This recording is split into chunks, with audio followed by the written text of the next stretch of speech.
atualizar a Bíblia? Eu sou o Rodrigo de Oliveira, sou teólogo e pastor aqui do canal A Hora da Escatologia e autor do livro Escatologia e Esperança para o Nosso Tempo. E o vídeo de hoje tem por tema essa pergunta: atualizar a Bíblia? Acontece que estou falando aqui do dia 28 de outubro de 2020 e no último final de semana um pregador de renome no país disse que a Bíblia precisava ser atualizada, entre outras questões, questionando uma série de práticas da igreja condenadas, que a Bíblia condena e que a igreja, então, endossada pela Bíblia, também condena. E esse pastor pede uma espécie de revisionismo, diz para se atualizar a Bíblia. E aí está chovendo muita publicação, muita coisa a respeito, e algumas pessoas aqui no canal me pediram para que comentassem, né? Porque é um pregador de renome, dos quais eu tenho alguns livros, e é importante falar sobre este tema, né? E sobre aquilo que foi comentado no vídeo, se a Bíblia precisa de atualização e se aquilo que ela condena já não é mais condenável. Muito bem. A palavra Bíblia, gente, ela vai se originar do Biblion, né? E Bíblias vai dar a ideia justamente de livros. É uma grande biblioteca de 66 livros. E a Bíblia, gente, ela não foi gerada por vontade humana. Ela foi gerada pela vontade de Deus. Né? É um movimento do Espírito Santo, usando homens no processo da redação, mas guiados pelo Espírito Santo. Deus pode falar conosco de várias maneiras, e Ele fala de várias maneiras, mas se alguma dessas maneiras, alguma dessas revelações se chocar com as Escrituras, essa maneira e essa revelação, ela está errada, ela está em dúvida, ela sim tem que ser questionada. Por isso a palavra de Deus diz: seja todo homem mentiroso e Deus verdadeiro, porque a palavra de Deus é verdade. Agora, se pregadores e teólogos vierem colocar essa questão em xeque, aí sim vai morar o grande problema. Veja o que a própria palavra afirma de si em 2 Timóteo 3,16. Toda a Escritura é inspirada por Deus e útil para o ensino, para a repreensão, para a correção, para a educação na justiça, a fim de que o homem de Deus seja perfeito e perfeitamente habilitado para toda boa obra. 2 Timóteo 3,16.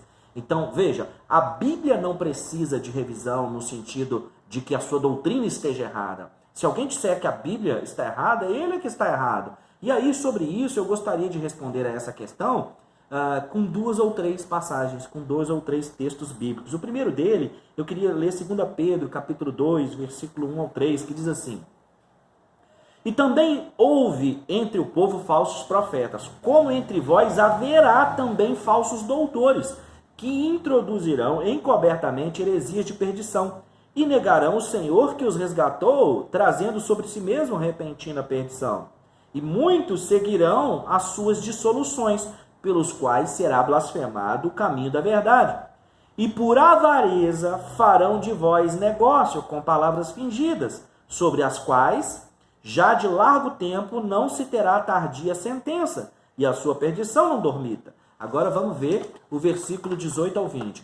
Porque falando coisas muito arrogantes, de vaidades, engodam com as concupiscências da carne e com as dissoluções aqueles que se estavam afastando dos que andam em erro, prometendo-lhes liberdade, sendo eles mesmos servos da corrupção. Porque de quem alguém é vencido, tal se torna também servo. Porquanto, se depois de terem escapado das corrupções do mundo, pelo conhecimento do Senhor e Salvador Jesus Cristo, forem outra vez envolvidos nelas e vencidos, tornou-se-lhe o último estado pior do que o primeiro. Então essa palavra do Pedro já é de alerta para nós nesses dias. Aí Paulo, em Atos 20:30, disse assim aos Efésios: E dentre vós mesmos se levantarão homens que torcerão a verdade a fim de atrair os discípulos. Então, de vós mesmos, do dentro de vocês, do meio da igreja. Isso é muito forte para nós, irmãos. Isso é muito significativo. Por quê? A igreja é um movimento de contracultura. Qual a ideia? Qual a história da contracultura, do movimento de contracultura? Isso vai remontar aos anos 1960 e ganha muita força lá nos anos 1970, com o movimento hippie, dos beatniks, movimentos de contestação. O que é um movimento de contracultura? É um movimento que entende, que identifica, né, vai rastrear algum problema na cultura vigente. E então ele se torna um movimento de contestação, dizendo que existe uma outra maneira de viver. E a igreja é um movimento de contracultura, dizendo que existe uma outra cultura do reino para se viver dentro da sociedade. Veja, Efésios capítulo 3, versículos 6 ao 10, diz assim: a saber que os gentios são co-herdeiros e de um mesmo corpo, e participantes da promessa de Cristo pelo Evangelho, do qual foi feito ministro pelo dom da graça de Deus, que me foi dada segundo a operação do seu poder. A mim, o mínimo de todos os santos, me foi dada esta graça, de anunciar entre os gentios, por meio do Evangelho, as riquezas incompreensíveis de Cristo, e demonstrar a todos qual seja a comunhão do mistério, que desde os séculos esteve oculto em Deus, que tudo criou por meio de Jesus Cristo, para que agora, pela igreja, a multiforme sabedoria de Deus seja conhecida dos principados e potestades nos céus. Então a igreja é uma nova maneira de viver. A igreja é um movimento de contracultura. Então a igreja não tem que se associar com aquilo que a Bíblia condena. Aquilo que a Bíblia condena está dito de uma vez por todas. E isso não carece de revisão, de revisionismo ou de atualização.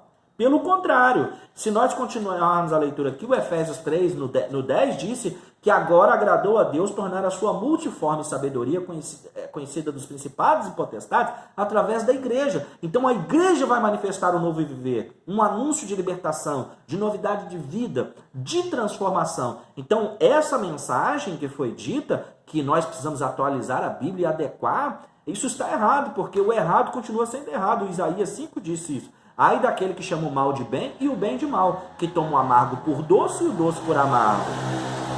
Nessa ideia ainda de Paulo aos Efésios 20, 30, dizendo que no meio deles levantaria pessoas a fim de atrair discípulos, né? E que também diz que é através da igreja que a multiforme sabedoria deve ser conhecida. Se você chegar no capítulo 4, ele vai dizer o resumo do que é o Evangelho, do que significa dizer que a igreja é um movimento de contracultura, é o resumo do que é a pregação do Evangelho, né? E não bastasse, como um grande pregador já disse agora essa semana, não bastasse nós termos que pregar, para quem não conhece a Cristo, conhecer.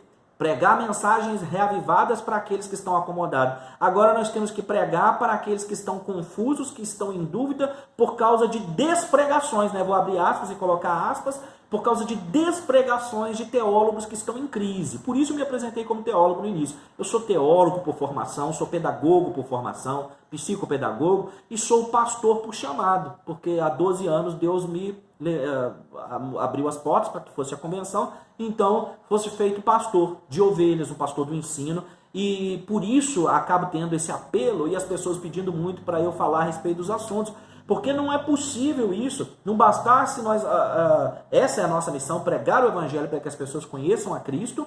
Nós temos que estar sempre pregando, trazendo estudo aqui, trazendo exegese, hermenêutica, para fortalecer aqueles que estão na fé, meio acomodados, meio desanimados. E agora também está cheio de gente em crise, porque um pregador de renome fala uma coisa dessas, trazendo a ideia de que algo que a Bíblia diz que é errado, já não é mais errado. A suma dessa coisa toda é Efésios 4, do 17 ao 24. É o resumo do que é o Evangelho, do que é vir para o Evangelho, do que é crer na palavra de Deus. E digo isso, e testifico no Senhor, para que não mais andeis como andam também os outros gentios, na vaidade da sua mente, entenebrecidos no entendimento, separados da vida de Deus pela ignorância que há neles, pela dureza do seu coração, os quais, havendo perdido todo o sentimento, se entregaram à dissolução para com avidez cometerem toda a impureza.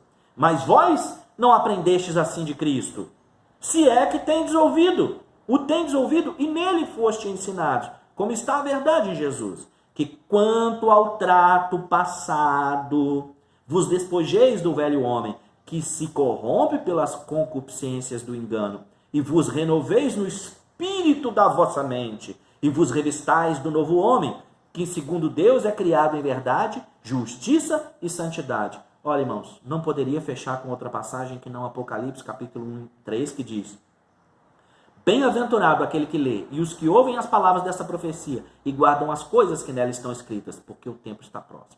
Nós estamos vivendo o tempo de que eu falei aqui, que Pedro disse que nos últimos dias faria um negócio de vocês. Nós estamos vivendo o tempo de Apocalipse, estamos vivendo o tempo das profecias bíblicas, o tempo do arrebatamento da igreja, da manifestação do anticristo, da grande tribulação, que é a semana de Daniel, do falso profeta, da marca da besta. Chegou o tempo.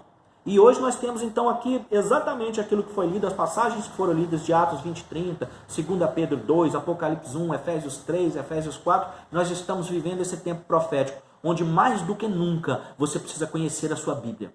Você precisa ter uma vida de devocional, aquele devocional diário, espiritual, para Deus falar ao seu coração. Mas você precisa fazer um estudo bíblico, compreendendo as Escrituras, aprendendo a interpretar as Escrituras, compreendendo as profecias bíblicas e levar uma vida de oração e comunhão com Deus, para que o espírito do anticristo, que já está no nosso meio, está inclusive penetrando o meio da igreja institucional, ele não te corrompa e não mude a sua mente e você não se afaste de Cristo, tá? Fique firme, se inscreva aqui no meu canal A Hora da Escatologia. Eu tenho aqui várias playlists com muitos vídeos sobre pregação, sobre hermenêutica, que é a arte de interpretar a Bíblia, sobre como interpretar o Apocalipse, sobre teologia. Hoje é 28 de outubro, amanhã é 29, Dia Nacional do Livro. Aproveite para pegar o hábito de ler, vá no site da Amazon, adquira o meu livro, Escatologia, Esperança para o Nosso Tempo, porque em meio às profecias do Apocalipse é possível ter esperança se nós estivermos no Cristo, se nós estivermos no verdadeiro. E se inscreva no meu canal A Hora da Escatologia, compartilhe os vídeos, curta, comenta. Assista as minhas playlists, eu tenho certeza que você vai ser cheio de conhecimento, cheio da vontade de Deus, cheio da palavra de Deus, e Deus vai te levantar como voz profética para esta geração. Eu sou o teólogo Rodrigo de Oliveira, sejam todos bem-vindos ao meu canal, um forte abraço, até o próximo vídeo, pessoal. Beijo grande.